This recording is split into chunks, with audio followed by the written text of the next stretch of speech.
Brought to you by TechnoSpark 20 series smartphones. I'm superhuman.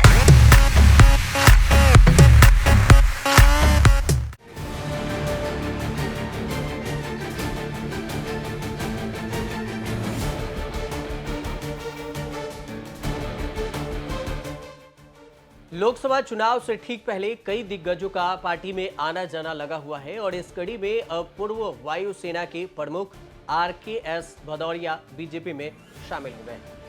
BJP के महासचिव विनोद तावड़े और केंद्रीय मंत्री अनुराग ठाकुर की मौजूदगी में 24 मार्च को पूर्व वायुसेना के प्रमुख बीजेपी का दामन थामे। लोकसभा चुनाव के लिए पहले चरण के वोटिंग की शुरुआत 19 अप्रैल से होने वाली है, जबकि नतीजों का ऐलान 4 जून को होगा। आरकेएस भदौरिया सितंबर 2021 में वायुसेना प्रमुख के पद से रिटायर्ड हुए थे और इस तरह उनकी जगह पर एयर चीफ मार्शल विवेक राम चौधरी को वायुसेना प्रमुख बनाया गया।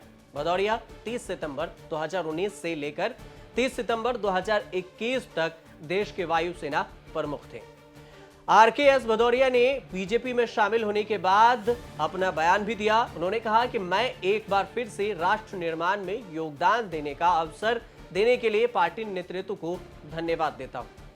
और भदौरिया ने क्या कुछ कहा है अपने बयान में बीजेपी ज्वाइन करने के बाद, वो बयान सुनिए। और फिर से एक बार राष्ट्र निर्माण में अपनी कंट्रीब्यूशन कर सकूं। मैं बहुत भाग्यशाली रहा हूं कि अपनी जिंदगी के 40 साल से ऊपर समय भारतीय वायुसेना में देश के लिए काम कर पाया। ये मेरे लिए एक बहुत बड़ा ऑनर था, प्रिविलेज थी।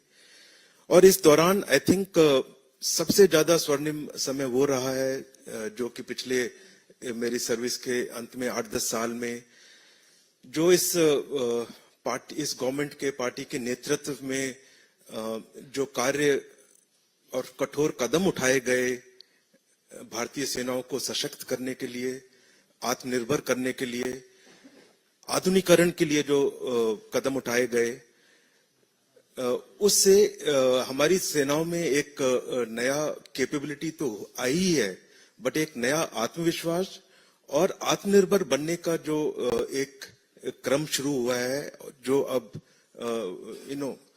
जमीनी धरातल पे ऑलरेडी उसके रिजल्ट्स दिखने शुरू हो गए हैं। उससे आने वाले समय में हमारी सारी कैपेबिलिटीज में बहुत बड़ी इंडिजिनस कैपेबिलिटी आएगी और इसके परिणाम सुरक्षा की दृष्टि से आने वाले समय में हमारे लिए बहुत जरूरी होंगे। और विश्व स्तर पे भारत को बहुत ऊंचा अगर चलना है तो सुरक्षा की दृष्टि से जो अब कदम उठाए जा रहे हैं वो हमारी उस दूरदर्शिता की नींव रखेंगे।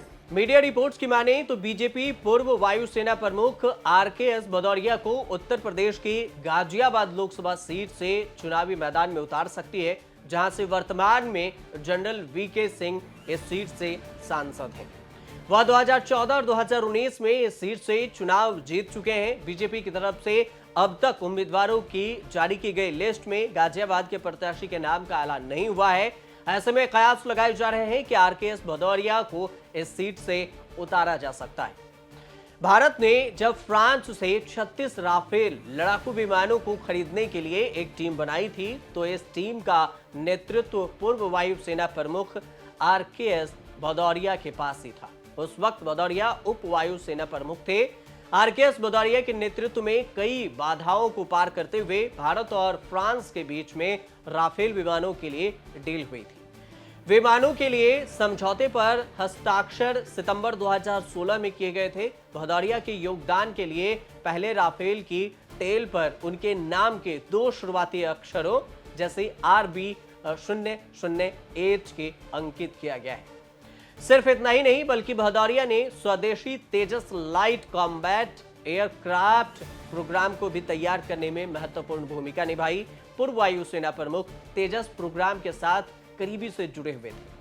वह LCA प्रोजेक्ट पर नेशनल फ्लाइट सेंटर के चीफ टेस्ट पायलट और प्रोजेक्ट डायरेक्टर भी रह चुके हैं। भदौरिया तेजस पर प्रारंभिक प्रोटोटाइप फ्लाइट टेस्ट में भी शामिल थे। वायुसेना के रिटायर्ड चीफ मार्शल भदौरिया का जन्म 15 सितंबर 1959 को हुआ था। भदौरिया उत्तर प्रदेश के आगरा जिले के बाह तहसील के रहने वाले हैं।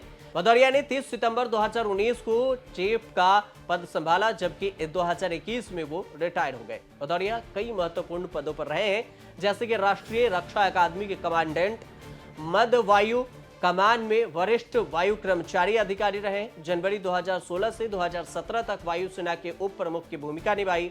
उन्होंने वायु अधिकारी के रूप में भी कार्य किया। 1 मार्च 2017 से कमांडिंग इन चीफ के भी भूमिका में रहे और उसके अलावा दक्षिण वायु कमान का भी पद संभाला।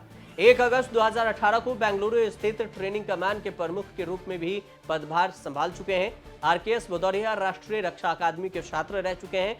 उन्हें 4250 घंटे से अधिक उड़ान भरने का अनुभव भी है। इसके अलावा आरकेएस भदौरिया को 26 अलग अलग प्रकार के लड़ाकू विमानों को उड़ाने का भी अनुभव है। सितंबर 2019 में उन्हें एयरफोर्स का चीफ बनाया गया था और सितंबर 2021 तक वो इस पद पर रहे। आरकेएस भदौरिया ने भारतीय वायुसेना में करीब 36 साल तक काम किया और उन्हें कई पदों से सम्मानित भी किया गया। उन्हें सेना के अति विशिष्ट सेवा पदक, वायुसेना पदक और परम विशिष्ट सेवा पदक से भी सम्मानित किया जा चुका है। जनवरी 2019 में उन्हें भारत के राष्ट्रपति का मानक एडी द कैंपेन नियुक्त किया गया था।